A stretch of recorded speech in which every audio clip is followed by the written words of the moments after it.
ამ წუთებში კი საქალაქო სასამართლოში თეა წულუკიანის ეგრეთ წოდებულ კომისიაში გამოუცხადებლობის გამო დაწყებული სისხლის სამართლის საქმის განხილვა მიმდინარეობს. ამჯერად განსასჯელის სკამზეა გივი თარგამაძე, რომელმაც არალეგიტიმურ კომისიასთან თანამშრომლობაზე უარი თქვა.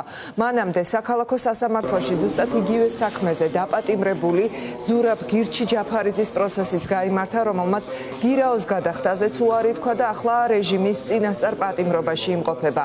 ამავე მიზეზით წინასწარი პატიმრობა შეუფარდეს ირაკლი ოქრუაშვილს, ნიკა მელიას, 7 ივნის კი გირაოს გადახდის ვადა ეწურება ნიკა გვარამიასაც.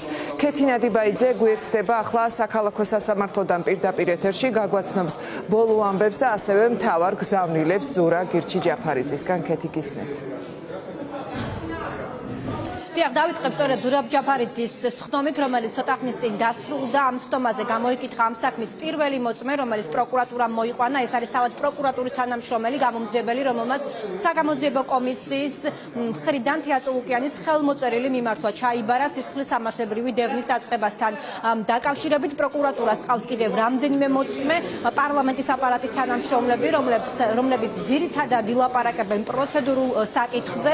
დაცვის მხარემ ცოტა ხნის წინ განგვიცხადა, რომ ფაქტობრივად არც ერთი შეკითხვა პროკურატურის მოწმეებთან მათ არ გააჩნიათ, რადგან ისინი საუბრობენ პროცედურულ საკითხებზე და სხვა კითხვებზე, რომელიც ჩნდება ამ საქმესთან დაკავშირებით. პასუხების გაცემა შეუძლიათ თავად კომისიის წევრებს, რომლებიც არ იქნებიან ამ საქმეზე მოწმის სტატუსით გამოკითხული, რადგან ეს არ მოინდომა პროკურატურამ და არ მოინდომა არც სასამართლომ. დაცვის მხარე ასევე ამბობს იმას, რომ ამ ყველაფრიდან გამომდინარე შესაძლოა უდაოდ გაუხადონ პროკურატურას მტკიცებულებები, რაც ნიშნავს იმას, რომ ამ საქმის არსებით განხილვას გაცილებით ნაკლები დრო დაჭირდება, ვიდრე ეს შესაძლოა დაჭირვებოდა და დაახლოებით 2-3 სხდომაში შესაძლოა ეს საქმე უკვე დასკვნით ეტაპზე გადავიდეს. დღევანდელ სხდომას ესწრებოდა თავად ბრალდებული ზურაბ ჯაფარიძე, რომელსაც დღეს საჯარო განცხადება სხდომათა დარბაზში არ გაუკეთებია, თუმცა მალევე გავრცელდა მისი პირველი წერილი ციხიდან, რითიც ის ეხმაურება ქართული ოცნების ახალ კანონს მედიის ცენზურასთან დაკავშირებით.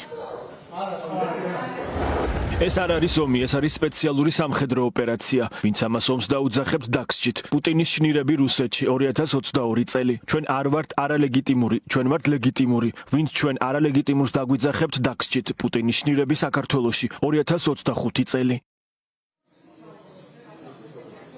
ახლა კი რამდენიმე წუთში ველოდებით იგივე შინაარსის საქმეზე სხდომის დაწყებას. ამ შემთხვევაში ბრალდებული არის გივი თარგამაძე, რომელიც უკვე სასამართლოში იმყოფება.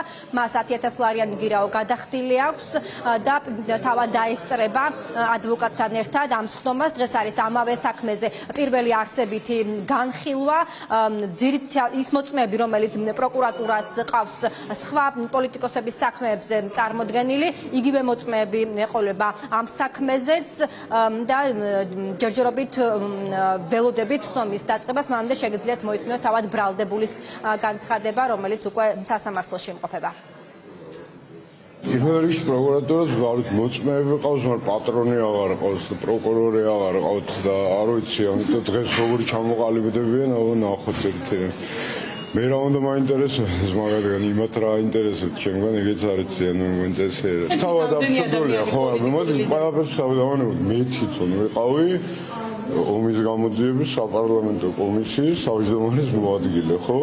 მოადგილე რატო ვიყავი? იმიტომ რომ ოპოზიციონერი იყო თავმჯდომარე. და აქ ოპოზიციის კვოტას გადააფურთხეს უბრალოდ და გადაუარეს ზედა. რაღაცა აი ამის იქით რაღაცა ველაპარაკო, ხო, ეხლა ჩემგან თუ უნდა რაღაც ვაგება, შემიძლია აი ამითი შემოვიფარგლო, მარტო რომ გარდა იმისა, რომ პარლამენტი არალეგიტიმურია, ხო, ეს კომისია თავისივე დებულებით კიდე ზედა არალეგიტიმურია.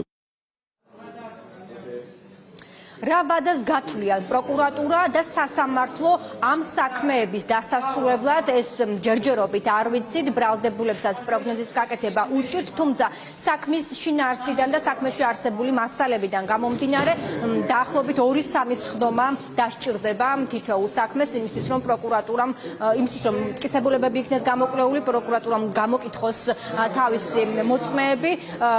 დღეს დაიწყო მაგალითად ზურაბ ჯაფარიძის საქმეზე, როგორც გითხარით, არსებითი განხილვა პირველი სხდომა ჩატარდა. ახლა რამდენიმე წუთში ველოდებით გივი თარგამაძის შემთხვევაში და სხვა ბრალდებული პოლიტიკოსების საქმეებიც არის უკვე არსებითი განხილვების ეტაპზე.